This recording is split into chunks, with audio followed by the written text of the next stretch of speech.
안녕하세요. 이시안입니다. 반갑습니다. 자, 여러분 SK 발표가 막상 나고 또 여러분들이 이제 SK에 대해서 준비를 하게 되고 자, 이렇게 결심을 하시면서 SK가 실제로는 되게 이제 SKCT라는 시험으로 여러분한테 다가갔거든요. 그러니까 굉장히 좀 달라요. 다른 시험들은 다 AT가 붙어서 뭐 사트라든가 디켓이라든가 뭐 CJ켓이라든가 AT가 붙어가지고 그 애프티튜드 테스트라고 하거든요. 근데 이거는 CT라고 해서 약간 역량 테스트라는 걸 강조를 하고 있어요. 그래서 굉장히 야 뭔가 다른가 보다라고 굉장히 좀 그 두려운 마음이 있겠지만 똑같습니다. 네, 이름만 다를 뿐이죠. 똑같아요. 아주 똑같으니까 너무 걱정하지 마시고요. 자, 지금부터 제가 이 SKCT를 어떻게 하면 또 가능한 한 짧은 시간에 우리가 학습이라든가 여러 가지 접근법을 통해 가지고 점수를 다만 1점이라도 높일 수 있을지 그것에 대해서 좀 같이 풀어볼까 합니다. 자, 일단 이게 어떤 시험들인지 좀 알아야겠죠. 자, 그래서 전반적으로 좀 알아보는 걸 하려고 그러는데요. 바로 이런 게 나왔네. 자, 여기 보시면 그 여러분이 그 다운로드 받은 자료 다 있잖아요. 예, 그걸 보시면 되는데 일단 이게 그 두 가지 인지 역량이라고 해서 크리티컬 싱킹이랑 그 다음에 실행 역량, 시츄에이션 저지먼트 해가지고 그러니까 뭐라고 할까? 비판적 사고력이죠. 그쵸? 인지 역량이라고 하는데 비판적 사고력이고 이거는 상황에 대한 판단이에요. 그러니까 상황 판단인 거죠. 그래서 우리가 여러분이 다른 시험에서 상황 판단 이름을 좀 봤을 거예요. 그래서 실행 역량 이름이 결국 상황 판단이라는 얘기고요. 이렇게 구성되어 있고 그 다음에 이 심층 역량이라는 건 인성 검사거든요. 인성 검사에서 인지 역량을 보자면 간단하게 보자면 이거예요. 인지 역량은 바로 언어력이라든가 수리력 해가지고 다른 시험에서 나오는 적성 검사에 나오는 그런 유형이 되겠고요. 이거는 상황 판단이라고 지금은 없어졌지만 예전에 사트에서 상황 판단에서 여러 가지 곤란한 상황들을 주고요. 마치 면접에서 나올 만한 그런 상황들을 준 다음에 여기서 어떻게 대처할 것인가를 물어보는 게 이거였거든요. 자, 그 다음에 이렇게 심층 역량, 이건 인성 검사라고 해서 실제로 다른 시험들에 다 볼 수 있는 것들로 구성이 되어 있습니다. 그러니까 너무 걱정할 필요가 없다는 거죠. 말만 이렇게 좀 역량 검사라고 해서 좀 달라질 뿐이지 실제로는 똑같은 거니까 여러분이 크게 걱정할 필요는 없고요. 다만 한 가지 최근에 이제 SK에서 한국사를 추가함으로써 그렇죠? 한국사를 추가함으로써 좀 정부의 시책에 맞는 한국사를 강화시켜라 라는 시책에 맞는 그런 정책을 폈기 때문에 여러분들 요구에 대한 부담도 약간 늘어났다는 거 요게 좀 달라질 점이 되겠어요. 자, 그 다음에 우리가 또 알아야 될 거는 그래서 지금 나오는 거는 인지역량이라고 해서 인지역량이 별게 아니라고 그랬죠? 인지역량이 바로 그 적성검사 우리가 생각하는 적성검사인데 수리 한 20개 수리 20개 이따 또 할 거예요. 수리 20개 그 다음에 언어 20개 뭐 요렇게 그 다음에 직무판단이라는 게 있거든요. 직무판단 20개에서 총 60개로 구성되어 있고 걔를 75분에 본다라는 그런 개념이고요. 실행역량은 상황판단인데 요 30문제를 20분에 보고요. 그 다음에 여기다가 이제 플러스 한국사가 추가되죠. 10문제 추가되는 걸로 지금 얘기가 되어 있고요. 10문제 정도 되니까 실제로 이게 시간이 아주 물론 이제 여기까지는 어렵죠. 한 문제당 1분 정도가 넘어가니까 좀 어렵긴 한데 어쨌든 시간이 아주 뭐 촉박하게 너무 적다. CJ처럼 뭐 30초 안에 한 문제씩 풀어 뭐 이런 건 아니니까 걱정할 필요가 없다라는 거죠. 360개를 50문제 50분밖에 안 주지만 이건 늘 하는 인성검사 같은 거기 때문에 인성검사는 여러분들이 뭐 어렵지 않게 풀잖아요. 그렇죠? 여러분의 것들을 내가 내 걸 쓰는데 그거에 대해서 망설이면 좀 이상한 거잖아요. 그래서 빨리빨리 할 수 있으니까 이거는 큰 문제가 안 될 것 같고요. 자, 이렇게 지금 구성이 되어 있습니다.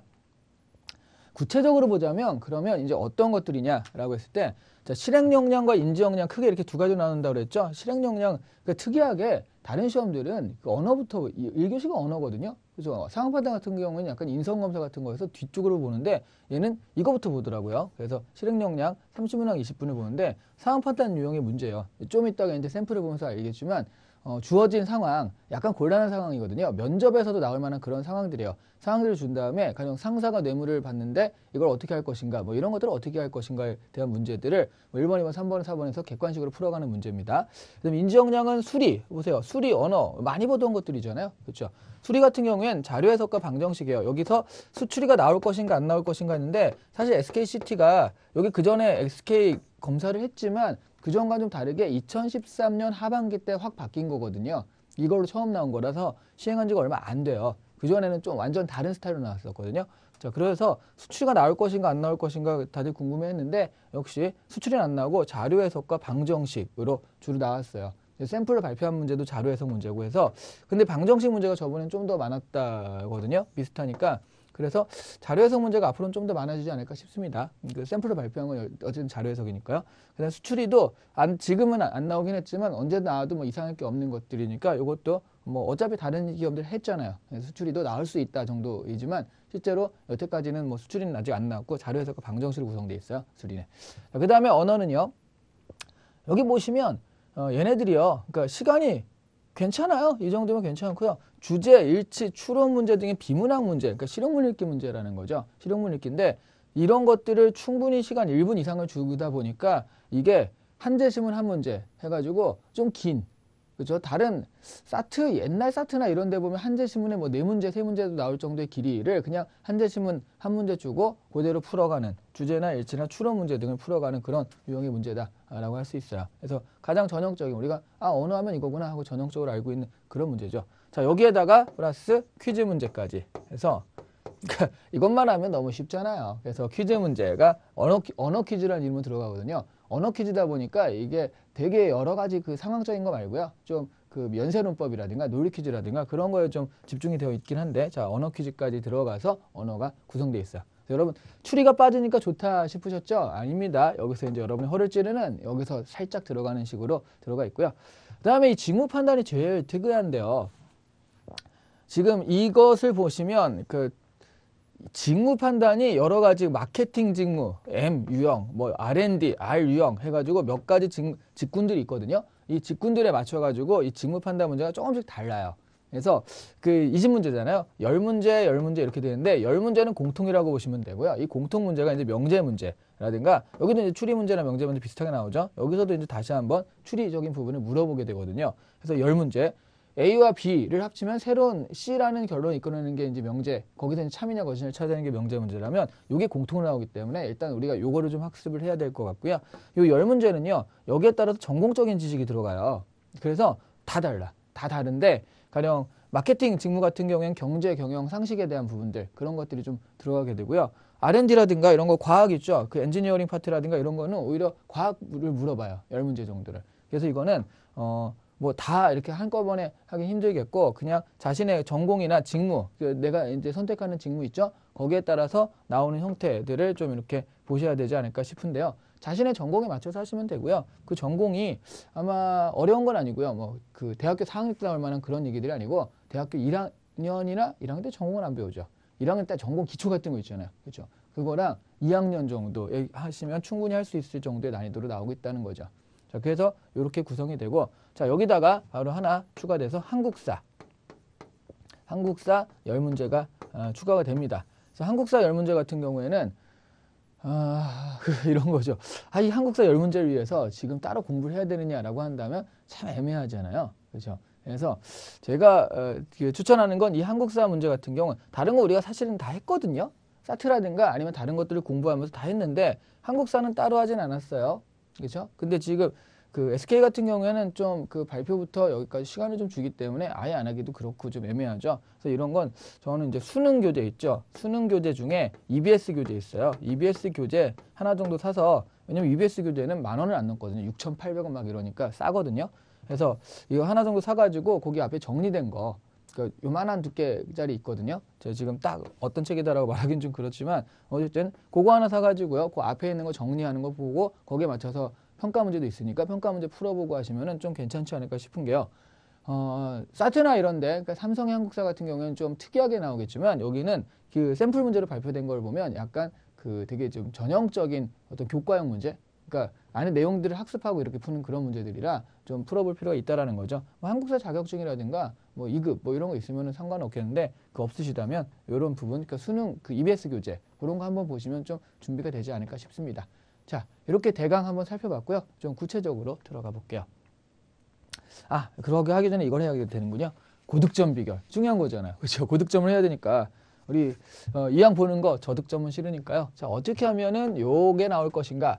실행 역량은 조직에서 강화 쪽으로 하는 얘기 뭐냐면 이게 상황 판단이잖아요. 상황 판단. 그러니까 상황 판단에서 기준이라는 게 여러분이 그 모든 문제에 대해서 정답을 찾아가야겠다 해서 정답이 뭘까를 고민하는 그 순간에 실제로 시간이 되게 모자라게 될 수도 있거든요. 사실 면접에서 받으면은 그 한 문제 하나를 갖고 면접에서 한 15분을 얘기할 수 있을 정도로 되게 이제 사실 본질적이고 그런 문제들도 많거든요. 자, 그러니까 너무 고민하지 마시고요. 이 한 문제 한 문제 답은 뭘까 이렇게 생각하지 마시고 그냥 기준을 잡으시라는 거죠. 기준. 내가 여기에 대한 답을 어떻게 할 것인가에 대해서 한 문제의 답이라기보다는 이런 전체적인 방향이 있어요. 그러니까 이런 답 중에 그 방향에 맞는 것들을 잡는 건데 그 최고가 이제 조직적 사고라는 거죠. 조직적 사고, 팀플레이. 그렇죠? 같이 일할 수 있는 사람이라는 그런 의미에서 커뮤니케이션 능력, 커뮤니케이션의 필요성 등등을 강조하는 한마디로요. 나 혼자 이렇게 나 혼자 잘하면 돼. 내가 최고야. 뭐 이런 식의 그런 생각보다는 같이 그러니까 뭐를 해도 같이 얘기하고 협의하고 상의하고 뭐 이런 것들이죠. 상사가 있으면 상사한테 보고를 한 다음에 거기에 대해서 협의를 하고 일방적으로 나는 아무것도 못하니까 상사님 알아서 해주세요. 이런 것도 안 되고 그렇죠? 이런 식의 어떤 조직적 사고 위에 밑에 나까지 전부 다 같이 유기적으로 돌아간다는 그런 개념 하에서 정답들이 이게 선택이 돼야 된다는 거죠. 그렇죠? 자, 수리 역량은 다양한 방정식 유형 익히기는 뭐냐면 어쨌든 자료 해석은 늘 나오는 거니까 그렇죠? 자료 해석 같은 경우에는 하시면 되는데 방정식 같은 경우에는 요거를 공부하는 사람과 그렇지 않은 사람이 있어요. 방정식 문제가 꽤 중요하게 나오는데도 불구하고 또 하나는 쉽게 나오는데도 불구하고 그렇죠? 우리가 어렸을 때 배웠던 그 방정식 문제처럼 사실 어렸을 때가 더 어려운 게 많아. 어떻게 보면요. 그렇죠? 근데 이거는 생각보다는 그렇게 어렵진 않거든요. 공식을 알면요. 자, 그래서 이 방정식 유형은 안 하시는 분은요. 반드시 하시라는 말씀을 꼭 드리고 싶어요. 예상외로 안 하는 게 많고요. 그냥 문제를 몇 번 풀면 되겠지. 안 돼요.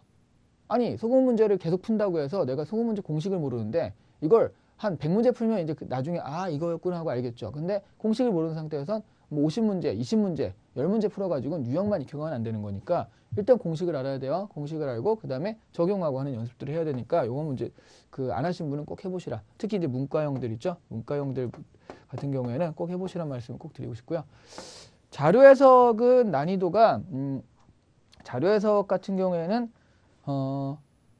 높다라기보다는 어쨌든 그냥 귀찮은 편이에요. 하나하나 해야 되는 거니까. 이렇게 하나하나 대입하고 해야 되니까 굉장히 귀찮은 편이어서 여러분들이 자료 해석 같은 경우에는 문제 풀어가는 연습들을 좀 하시는데 그 풀어가는 연습들이 실제로 막 그 어려운 문제들을 어떻게 해 나갈 것인가 여기에 집중할 필요도 없고요. 그냥 한 문제 한 문제를 차분하고 성실하게 풀어가는 연습들이 더 필요해요. 왜냐하면 이거는 이렇게 막상 이렇게 하나하나 체크해보면 함정들이 몇 가지 없기 때문에 그 함정들이 몇 가지만 넘어가면 사실은 그냥 완전 노가다, 일치하는 문제 그런 거거든요. 자, 그러니까 이 자료 해석은 난이도가 생각보다 높진 않은데 대신 거기에 대해서 익숙해질 필요가 있다는 거죠. 그렇게만 하시면 사실은 문제가 그렇게 어렵진 않아요.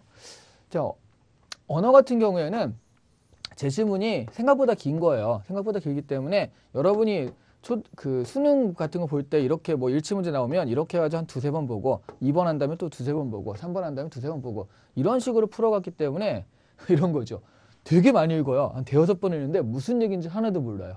뭐 이렇게 되는데 사실은 그렇게 하시면은 여기는 그 수능은 한 문제당 한 2분이 넘어가거든요. 그러다 보니까 그리고 제시문 안에 대여섯 문제니까 실제로 이 제시문 하나에 나한테 8분 막 이렇게 주어진 거니까요. 그래서 이게 가능한데 우리는 아무리 시간을 많이 줘도요. 1분 좀 넘는 거거든요. 그러니까 이렇게 하면서 하나하나 다시 이렇게 하고 할 시간이 없어요. 그러니까 매칭하기로 찾아갈 시간이 없다라는 거죠. 그러니까 제시문을 한번 보고 이건 무슨 얘기다라고 파악하는 연습들이 훨씬 필요하다는 거죠. 그래서 어렸을 때와는 다르게 오히려 이해라는 부분으로 들어가야 된다는 거예요. 그래서 어떤 스킬들, 읽어가는 스킬들이 있어야지 이 제시문을 한 번에 볼 수가 있기 때문에 이렇게 지금 남은 시간에 이 제시문을 나름 이해하는 연습들을 하셔야 되는 거죠. 그런 것들을 배경 지식이 아니라 스킬적으로요. 아, 여길 보니까 중요한 말은 이거 같아를 이렇게 연습을 하셔야 되는 거. 네. 늘어요. 연습하면 늘어요. 아, 지금 잠깐 해가지고 늘까요? 라고 하는데 그건 여러분들이 어렸을 땐 배경 지식 같은 걸로 하려고 그랬기 때문에 그런 거고 어떤 이런 스킬들을 자꾸 적용하는 연습을 한다라고 한다면 그래도 한두 문제는 더 풀 수 있다라는 거죠. 그렇죠? 여러분들이 이제 그런 생각을 할 거야. 아니, 한두 문제 풀어가지고 뭐, 그 될까요? 여러분 어차피 지금 이 시험을 보는 사람들의 수준은 되게 비슷하거든요. 그리고 공부를 안 하는 것도 비슷해요. 그냥 막판에 항상 공부를 해야겠다는 강박관념만 가지고 있지 실제로 굉장히 열심히 한 사람보다는 그냥 지금 막판에 좀 하자 이런 사람이 더 많기 때문에 이 남은 시간만큼의 여러분이 이제 얼마나 남았는지 그 사람마다 이걸 언제 보는지에 따라 다르겠지만 그 남은 시간만큼에 내가 조금이라도 하게 되면 다만 하루라도 하게 되면 그 하루 때문에 한계가 더 맞는 건데 그 한계 때문에 붙는 거거든요. 굉장히 서로 차이가 많이 나는 게 아니라 요만한 차이에서 한두 개로 왔다 갔다 한두 개 때문에 몇천 명이 갈리고 있으니까 그 중간 점은요. 그러니까 지금 여러분들이 와, 내일 시험이라 하더라도 오늘 보면서 공부를 하고 그 가운데 하나라도 더 하면 그 자료 해석을 한 문제라도 더 풀고 그러면 그런 습관이 배기 때문에 한 문제를 더 풀 수 있다. 이런 거거든요. 자, 그래서 끝까지 최선을 다하시고 한두 문제라도 굉장히 소중히 하시는 버릇을 들이시라는 거죠. 그 한 문제가 여러분을 합격시킬 거예요. 자, 보죠. 그 인지 역량 같은 경우에는요, 그러니까 이거는 이제 SK에서 발표한 샘플 문제라서 여러분들이 아, 이런 식으로 하면 되겠구나라고 알면 되겠는데 또 하나 근데 샘플 문제들은 약간 쉬워요. 왜냐하면 이렇게 하니까 야 쉽구나라고 해서 사람들이 많이 이제 올 수 있도록 약간 그 어려운 문제보다는 쉬운 문제를 많이 하더라고요. 그래서 여러분 사트나 이런 것도 가보면 사트 실제로 나오는 형식보다 들어가면 굉장히 샘플 문제 쉽거든요. 자, 그래서 그것까지 생각을 하시면서 보셔야 된다는 거죠. 요거보단 좀 더 어려울 수 있다, 난이도상. 자, 인지 역량이라고 해서 일단 언어 능력, 크리티컬 싱킹인데, 그렇죠? 언어적, 비판적 사고력이거든요. 자, 다음 중 아래 글을 읽고 글로벌 기업의 성공적 대응 유형에 해당하지 않는 것을 고르면이라고 했죠. 전 세계적으로 저성장이 장기화되고 낮은 가격 무기로 개발된 업체들이 추격해오고 있다. 이와 같이면 되게 중요한 말이에요. 정리하는 거니까 가격 경제에 치열해지는 상황에서 글로벌 기업들이 성공적으로 대응하는 유형은 크게 5가지로 구분할 수 있다. 그러니까 이 다음은 5가지가 나오겠죠. 예, 그래서 첫 번째로 차별화 전략. 그래서 디자인 성능 브랜드 및 사용 경험을 차별하는 방법. 자, 두 번째로는 뭐예요? 저가. 그러니까 말해 싸게 치는 거고요. 그 다음에 세 번째로는 차별화 원가 혁신의 병행. 그러니까 위에 걸 같이 하겠다는 얘기죠. 이렇게 들고 있고요. 그 다음에 네 번째는 경쟁의 축을 바꿈으로써 시장을 선도한다.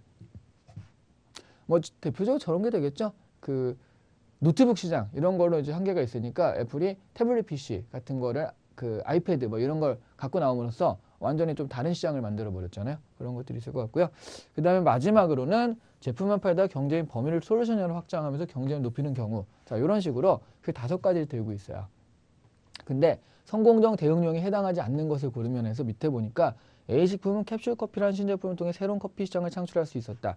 이런 것들은 사실 되게 쉬운 거예요. 왜냐하면 요 안에서 일치적으로 찾는 게 아니거든요. 그러니까 세밀하게 따져가지고 이 언어가 이건가 이렇게 고민할 필요가 없어요. 그냥 큰 어떤 방향이 맞다 틀리다 이런 건데 여기서 못 찾으면 또 우리 학생들 되게 어려워하거든요. 일치적으로만 하는 버릇이 있기 때문에 이거 응용 문제인데 그래서 적용하는 문제죠. 이런 문제인데 이런 문제가 사실은 내용을 이해하면 되게 쉬운데 학생들이 보통 어려워하는 거는 이 안에서 찾을 수는 있는 건 아니니까.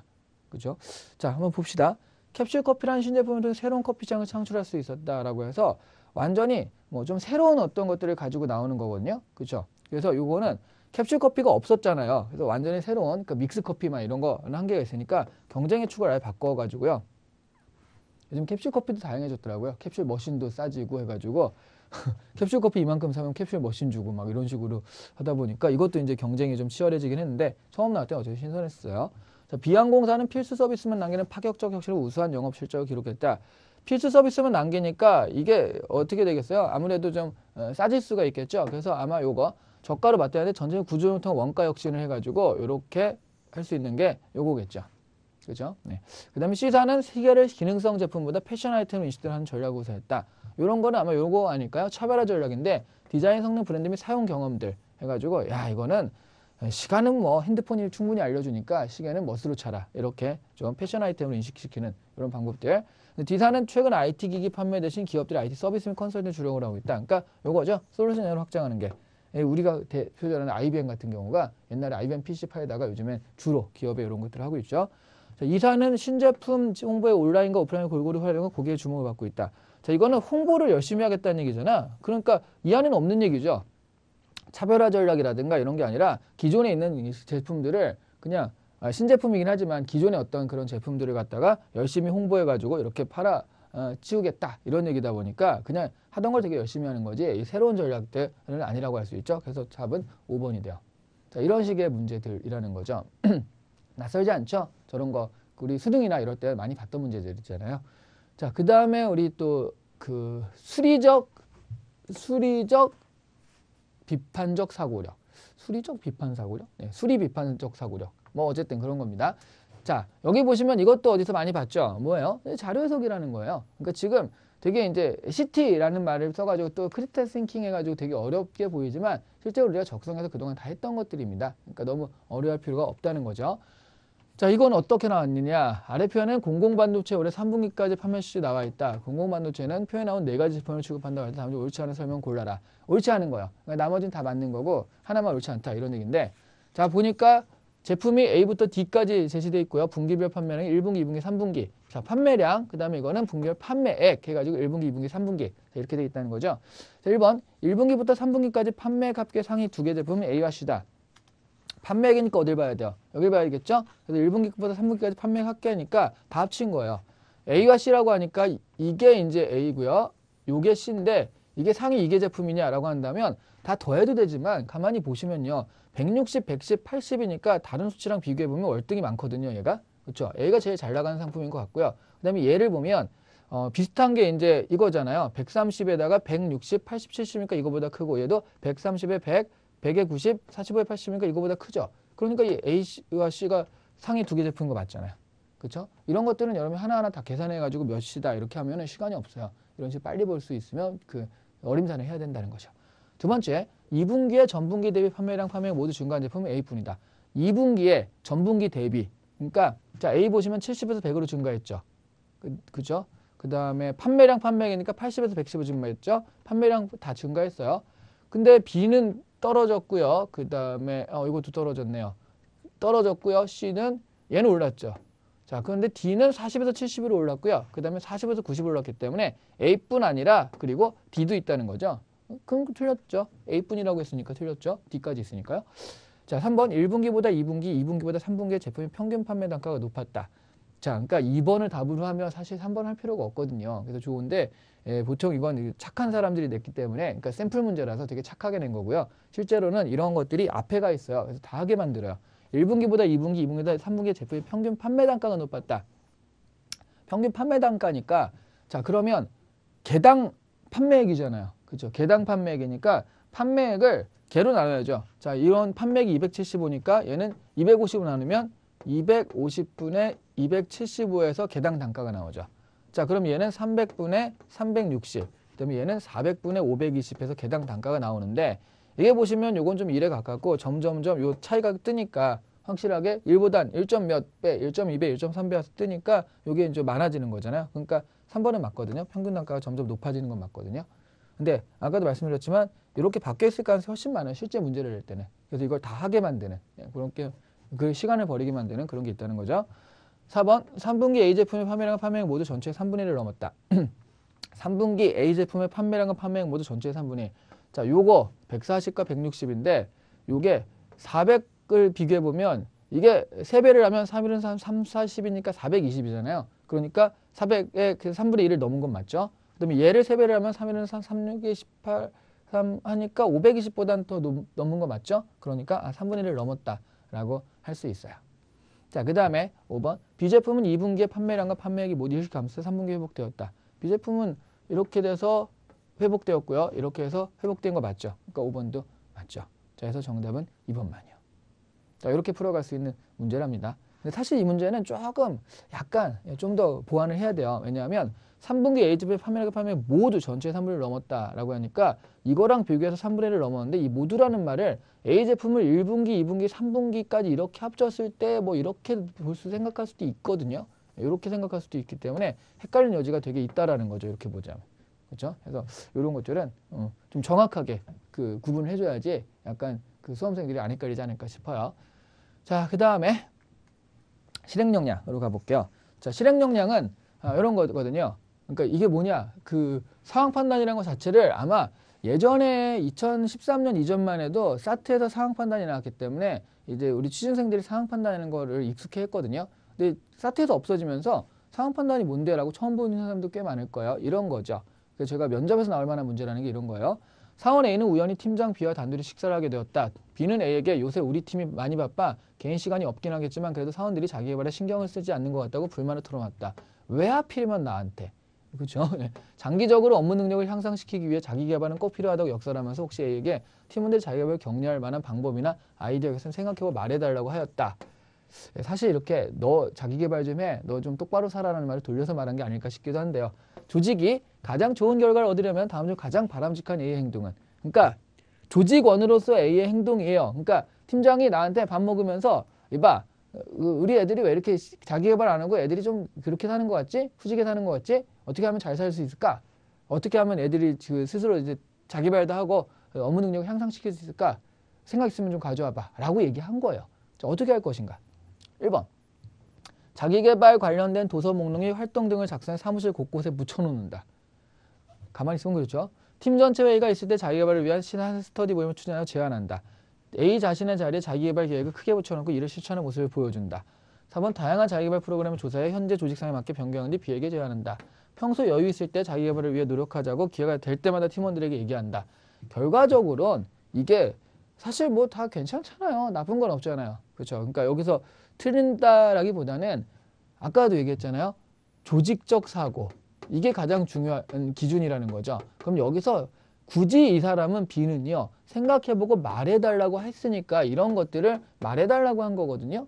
그렇죠. 근데 지금 하나를 제외하면 나머지는 그냥 자기 혼자 하는 거예요. 사무실에 이렇게 붙여놓고 아싸아싸 합시다 라고 혼자서 막 하는 거니까 실제로 그냥 자기만 잘하는 모습이잖아요. 특히 뭐 자기가 크게 붙여놓고 일을 실천하는 모습을 보여주는 거니까 나만 잘하면 돼. 그러니까 나를 보고 배워. 막 이런 그 선도하는 모습이겠지만 이건 팀장의 입장에서는 이걸 해야 되는데 사람들이 안 하면 나부터 하자라고 그런 건 할 수 있겠지만 지금 얘는 팀장이 아니잖아요. 그러니까 제일 좋은 건 역시 4번이겠죠. 다양한 자기개발 프로그램 조사에 현재 주사에 맞게 변경한 뒤 B에게 제안을 하면 B가 거기에 맞춰가지고 야 이거 괜찮다라고 하면 이렇게 뿌려주는 거고요.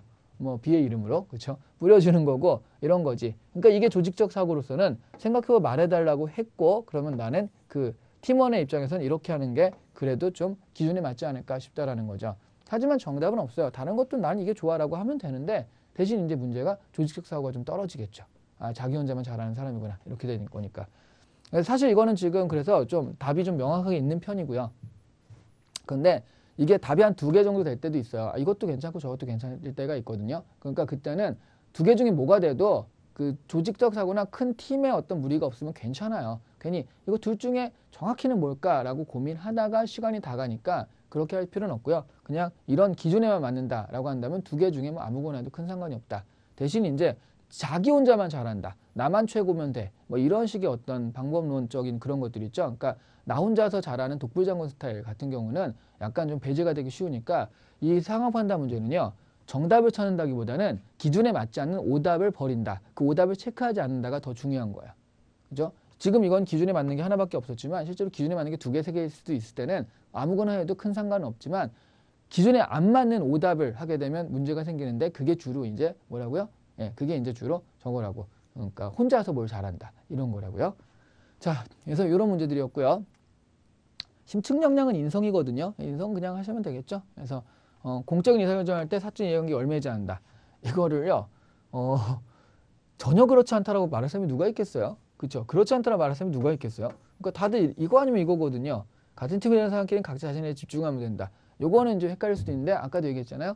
그러니까 이게 대학생이면 헷갈릴 수도 있어요. 왜냐면 나 혼자 레포트 냈고 잘하면 되는 거니까. 하지만 팀으로 왔을 때는 각자 자신의 일에만 집중하면 이게 곤란한 거죠. 다른 사람의 일에도 신경 쓰면서 보조도 맞춰주고 필요하면 도와주고 또 도움도 받고 조언도 구하고 그런 거거든요. 자, 그래서 이거는 전혀 그렇지 않다보다는 그렇지 않다 정도 이런 식으로 좀 조직적 사고를 보여주는 게 좋다는 거죠. 정답이 있는 건 아니지만 어쨌든 기준이라는 건 있기 때문에 가에 가까울수록 일에 가깝게 해서 어쩌고 한다. 뭐 이런 식으로 자기에 맞춰서 인성을 생각하면 되는데 여러분 심층 역량의 이 퍼스널리티 있죠. 요거는 되게 이렇게 생각하시면 돼요. 인성은 되게 중요하거든요. 기업에서 인성은 굉장히 중요하다는 거죠. 하지만 인성 검사는 인성에 비해서는 안 중요해요. 왜? 자기가 선택하는 거잖아. 그렇다, 매우 그렇다. 자기가 선택하는 거잖아요. 그렇죠? 그래서 인성 검사는 어떤 전반적인 방향, 이런 캐릭터구나라고 본 다음에 여기서 이제 자르기보다는 나중에 면접 가가지고 그런 캐릭터에 맞는지 안 맞는지 체크하고 또 이제 여기서 아쉬운 부분, 객관식 문제에서 아쉬운 부분이 있다면 물어봐요, 직접. 여기 보니까 혼자만 뭘 자꾸 하는 사람이야 라고 했을 때는 조직적으로 일해본 경험이 있나요?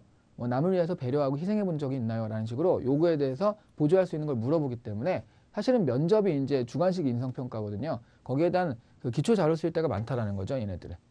그러니까 너무 크게 이건 도대체 뭐라고 해야지 내가 떨어지지 않을까 뭐 이렇게 생각을 하시는데 사실은 인성검사는 중요하긴 한데 인성이 중요한 거지 인성 검사 자체는 인성 검사보다는 인성보다는 덜 중요하다라는 얘기죠. 왜냐하면 지가 쓰는 거잖아. 이렇게 그렇다 매우 그렇다 이렇게요.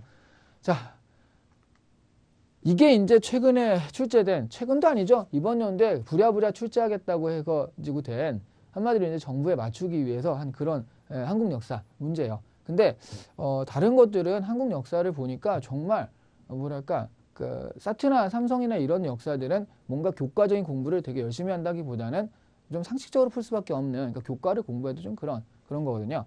그래서 근데 여기는 아래 문화에서 출제된 것은 올바른 것을 하면 이게 뭔 줄 알아야 되잖아요. 그쵸? 이게 대충 짐작되는 건 천마총, 천마총에서 여기 써 있구나. 천마도라고 써 있잖아요. 그쵸? 천마총에 나온 건데 그게 이제 가번, 나번, 다번, 라번, 마번. 제주도에서 뭐 이런 것까지 하는 건데 얘가 이 근처에 이렇게 집중이 됐으면 되게 어려울 거예요. 그쵸? 근데 이게 너무 쉽게 얘가 이제 경주잖아요. 경주에서 신라, 이게 신라 시대 거니까 여기서 출토됐다라고 해서 너무 쉽게 나올 수 있게 이렇게 되어 있어요. 한국사 문제를 좀 어렵게, 굉장히 어렵게 공부한다기보다는 그래서 제가 한 번만 훑어보면 되지 않을까 싶은 거는 이런 문제들 때문에, 이런 문제들의 난이도는 그렇게 어렵진 않으니까요. 그렇죠? 한 문제 갖고는 이제 좀 성이 안 차니까 두 문제 정도 샘플로 줬거든요. 이게 홈페이지에서 준 문제들이에요. 샘플로. 이게 괄호 안에 들어갈 국가인데 이게 언제냐라고 했더니 알을 깨고서 사내아이가 나온, 자 이거 난생설화죠. 난생설화. 바로 박혁거세. 신라의 그 어떤 시조 박혁거세서라고요. 그래서 계림국이라고 하는 얘가 신라가 된 거죠. 한마디로 신라에 대한 설명으로 올바른 것을 찾는 거예요. 신라에 대한 것이 아닌 것은, 신라에 대한 것을 올바른 것을 찾는 거니까. 자, 마가, 우가, 구가, 저가 등의 관직을 두었다. 그래서 마가, 우가 어디서 많이 본 건데 신라인가 싶은 사람도 있는데 아니죠. 이게 약간 함정이에요. 그래서 신라에서 본 것 같아 라는 건데 이게 관직의 이름이라는 거죠. 어떤 부족의 이름이 아니라 관직의 이름이라는 거예요. 자, 이게 이제 부여거든요. 부여. 그래서 1번인 거죠. 헷갈리라고요. 자, 그 다음에 홍익인간의 기본적인 통치념은, 이건 고조선 되게 유명하잖아요. 홍익회랑은 상관없는 홍익인간이요. 네. 자, 그 다음에 3번 세소고개를 중시하는 풍월도라는 조직을 두었다. 잠깐, 세소고개는 알거든요. 그렇죠? 근데 풍월도가 뭐지? 화랑도 아니야? 라고 하시는데 사실 이게 함정인 거죠. 풍월도 이퀄 화랑도거든요. 그러니까 이게 신라 설명 맞아요. 그래서 정답은 3번. 그치? 화랑도를 두었다면 또 너무 쉬우니까 풍월도라고 해서 이게 같은 말이거든요. 화랑도랑. 예. 그래서 이런 식으로 약간 함정을 파고 있더라고요. 4번. 해마다 추수를 감사하는 무천이라는 제사를 주었다. 이건 동해죠. 동해. 예의 무천, 동해의 무천, 부여의 영고인가요? 막 이런 식으로 우리 어렸을 때 배웠잖아요. 5번째, 당나라의 침입으로 국토가 유린되고 국력이 쇠퇴해졌다. 자, 당나라랑 연관된 건 맞는데 이게 나당연합군 되게 유명하잖아요. 나당연합군인데 자, 이거는 당나라가 침입한 게 아니라 누가 멸망시켰어요? 왕건이요. 그렇죠? 관심법을 가지고 왕건이 나는 모든 것을 꿰뚫어보고 있어. 막 이런 왕건이 결국 멸망시킨 거거든요. 자, 그런데 원래는 나당연합군이라서 당나라가 도와줘야 되는데 당나라도 내용을 겪고 있어가지고 이렇게 도와주러 올 시간 따위가 없었거든요. 여유가 없었기 때문에 결국 당나라가 좀 무심하게 있다가 그렇게 된 거죠. 그래서 당나라의 침입은 아닌 거예요. 자, 정답은 3번. 이렇게. 자, 이런 걸 보면 이런 게 이제 약간 교과형이다라는 거죠. 내용적으로 우리가 알아야지 풀 수가 있기 때문에 이런 것들을 풀기 위해서는 그래도 EBS라 좀 보라는 얘기를 한 거고 아까 1번 같은 경우에는 사실 그걸 볼 필요 없이 우리가 그건 좀 상식적인 역사에 속하는 거니까 그죠? 그렇게 할 수 있는데 우리 그 수학여행 경주들 가봤잖아요. 그죠? 천마도 못 봤죠? 네. 사실 경주에 가서는 주로 이제 그 술과 이런 것들을 접하는 시기 고등학교 때 그런 것들이 많은데 가서 보면은 실제로 우리가 봤던 것들 있잖아요. 석굴암 뭐 이런 상식적인 그런 것들이 나오더라는 거죠. 1번 같은 경우를 보면. 자, 근데 2번 같은 경우에는 실제로 이런 걸 외워야 되는 거잖아요. 이게 뭐 동해 예무천인지 뭔지 이런 걸 다 외워야 되는 거니까 이런 것들은 좀 교과형적이지 않을까. 그래서 지금 나오는 뭐 현대차 같은 경우는 역사 해설을 한다 그러고요. 삼성 같은 경우에는 그 상식 문제 역사를 낸다라고 하지만 실제로 걔네들이 굉장히 역사 공부가 필요한 부분은 아니거든요. 교과형이라고 할 수는 없기 때문에. 근데 이거는 좀 이렇게만 나오면 교과형이라서 그 EBS라도 한번 보시라는 얘기를 꼭 말씀을 드리는 거고요. 그렇지 않으면 뭐 한국사 능력평가 이런 건데 너무 과하거든요. 그렇게 공부하기에는. 예. 한 10문제 이렇게 할 때 그러니까 그렇게까지 할 필요는 없고요. EBS 중에서도 근현대사 말고요. 실제로 이렇게 나오는 거는 근현대사는 잘 안 나와요. 뭐 40년대 어쩌다, 30년대 어쩌다 이런 거 잘 안 나오니까 조선시대까지만 하시면 되게 작아요. 그렇게 많지가 않아요. 그것만 잠깐 보시면 되겠습니다. 됐죠? 자, 요렇게 정리를 할 수가 있겠네요.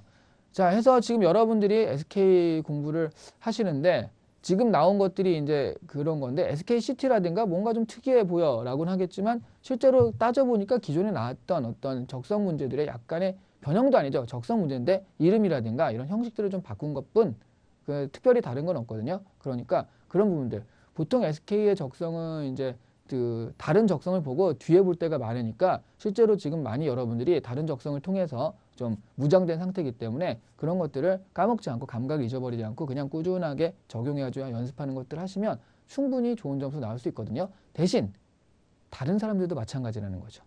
그렇죠. 그러니까 나는 한 번 했으니까 뭐 괜찮아, 충분히 할 수 있을 거야. 뭐 이미 사트를 받고 다른 시험들을 봤으니까 충분히 할 수 있을 거야 라고 생각을 하시게 되면 다른 사람들도 마찬가지이기 때문에 똑같은 상황이거든요. 그러니까 지금 그 나머지 시간에 좀 더 한 자라도 더 보고 내가 부족했던 것을 좀 더 공부해야지 다른 애들보다 한 문제 더 맞는 거거든요. 그리고 그 문제 때문에 합격한다니까요. 어차피 비슷하게 점수가 나오니까.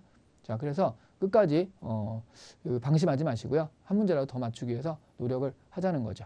자, 그러면 지금부터 그 한 문제를 어떻게 하면 맞출 수 있을 것인지, 어떤 문제 구체적으로 나올 것인지 자세하게 설명드리도록 할게요.